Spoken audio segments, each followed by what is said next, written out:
తెలంగాణ రాజకీయాల్లో మరో ఆసక్తికర పరిణామం జరగబోతుందా? గాంధీ భవన్ లో పరిణామాలు వేగంగా మారుతున్నాయా అంటే అవుననే అంటున్నారు హస్తం నేతలు.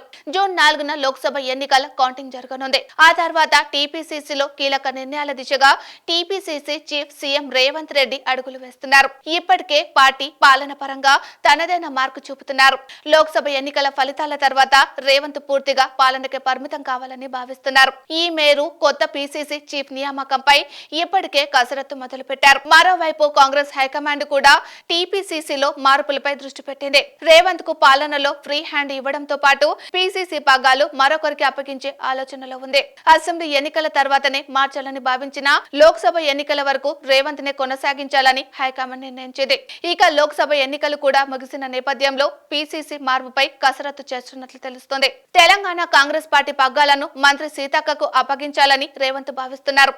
ఈ మేరు ఆయన ఇప్పటికే అధిష్టానానికి ప్రతిపాదించినట్టు తెలిసిందే. రేవంత్ ప్రతిపాదనని హైకమాండ్ ఆమోదిస్తున్నదని గాంధీ భవన్ లో గుసగుసలు వినిపిస్తున్నాయి.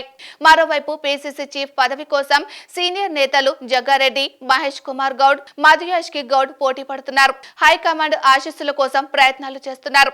సీఎం రేవంత్ రెడ్డి వీరందరికీ చెక్ పెట్టి గిరిజన మహిళను తెరపైకి తెచ్చారు.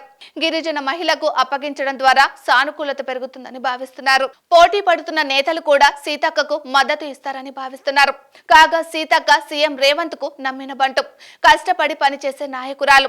దీంతో ఆమె వైపు మొగ్గు చూపినట్లు సమాచారం. పీసీసీ పగ్గాలు అప్పగిస్తే మంత్రి పదవికి సీతక్క రాజీనామా చేస్తారని పార్టీలో కొందరు పేర్కొంటున్నారు. మరికొందరు మంత్రిగా కొనసాగుతూనే పార్టీ బాధ్యతలు నిర్వహిస్తారని మరికొందరు ప్రచారం చేస్తున్నారు. ఎన్నికల ఫలితాల తర్వాత పీసీసీ చీఫ్ నియామకం తర్వాత మంత్రివర్గ విస్తరణ, నామినేటెడ్ పదవుల భర్తీ ఉంటాయని తెలుస్తోంది.